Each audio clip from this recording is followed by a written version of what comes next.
to do some work to the starlet. Sorry about how dusty it is. It's been sitting in a body shop for months. So I kept having issues with this belt not just wanting to, it never did fly off, but it keeps wanting to get on there crooked. So the other day I get in here and realized that my harmonic balancer's broke. You see the right here, the rubber is separated and the balancer is backing up into the oil pan and chewing its own little groove. So I'm about to start taking the radiator and intercooler piping, or not intercooler, but charge piping off. And I got this Summit.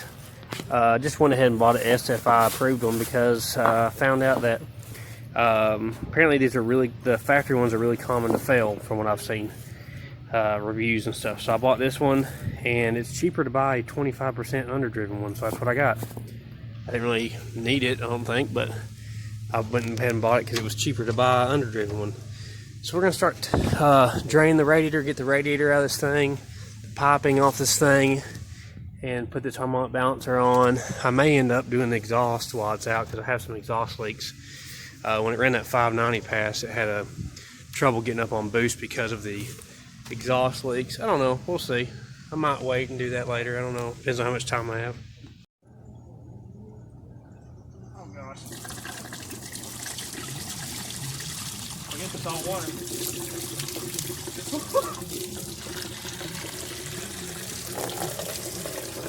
Splash everywhere.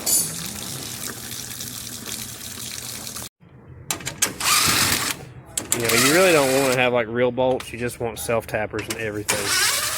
They're so much faster, and they loosen up for you.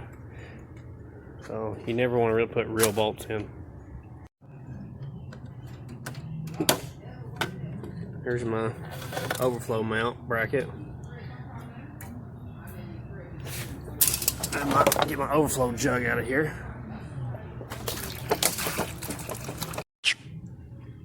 Got to get my grill mount bolts out. You know.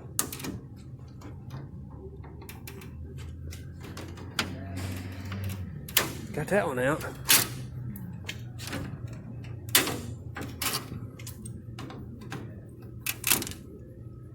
This guy right here's being a pain. Alright, got the grill mount bolts out. Now we got to take the upper tie bar off. I got the radiator out of there. This is, I think, a 24-inch wide dual pass.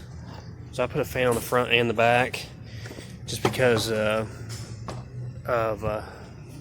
such a little tiny car and stuff. I put a big radiator in it. So there you can see where the harmonic balancer's broke. You can see the rubber split. So now, here's your view of the front of this thing if you wanted one. Gives you an idea. This is a Corvette water pump. I cut the water neck and turned it this way. ICT billet, LS1 style Corvette spacing alternator mount, but LS3 intake, 92mm throttle body, Chinese, 59mm international DT 466 turbos. Cars want a 590 at 120 on pump gas on 12 degrees of timing in street mode. So there's a 6-liter LS3 style heads. They're actually L92 heads, but the same thing, just different valves. Ported. Yep. Got my 3-jaw puller on here. Put it against the factory bolt. There it goes. It's starting to move. I think there's a special tool for this, but I've never used it. I've just always done it this way right here.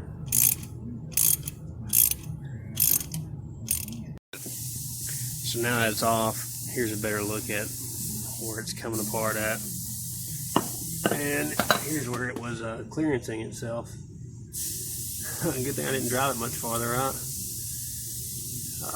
I don't know how many miles I drove it like that on the street, but hopefully not too far. It looks like it hadn't chewed through all the way. So there it is. There's the damage.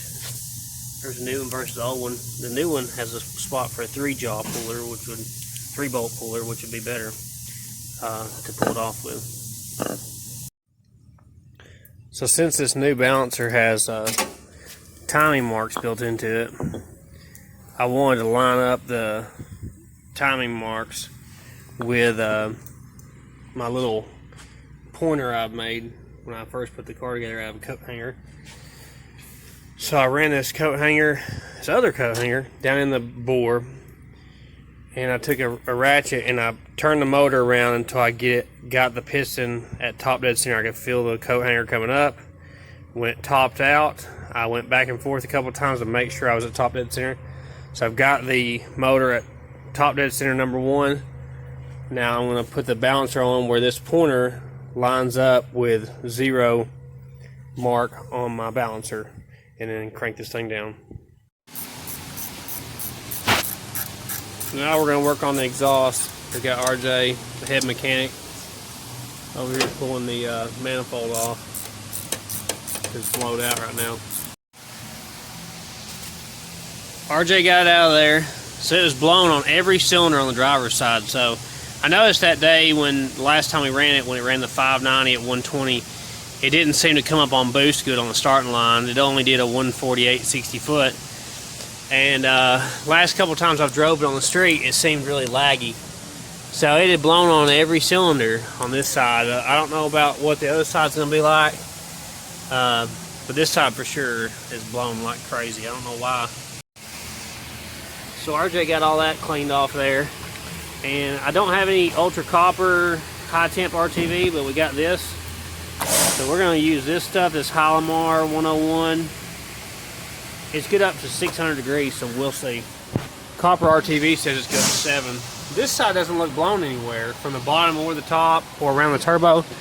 So I'm going to leave it, since I don't see any blown places. We're just going to do the driver's side. That'll be easier. So I had to figure out what belt to get. This ended up being the part number I used. So it's just a little bit shorter than the one I had. It's barely long enough to touch the water pump, which hopefully that's going to be enough to turn the water pump. I don't know. I didn't really think about that when I bought the smaller diameter pulley. So I'm going to tighten this thing up and start putting the radiator back in it next. So that worked. Slotting that was able to get up high enough. Hopefully it won't squeal too bad. It's got a little bit of pressure on the water pump, so maybe that'll be enough. We'll see. We got the radiator back in there. You can kind of see how close everything is. So we'll put some antifreeze in it this time instead of just water, and because I hopefully won't have to take it apart again before winter time. And fill it up, and then put the charged air pipe back on, where that thing, and we'll have it back together. Got it back together, got the charge pipe back on there, filling up the antifreeze. I'm going to start it up here in a minute and get all the bubbles out of the system. I usually use a funnel like this that hooks on there and let it run and squeeze the hoses and get all the bubbles out of the system. That's how I usually like to do it. So should be all back together, no leaks yet.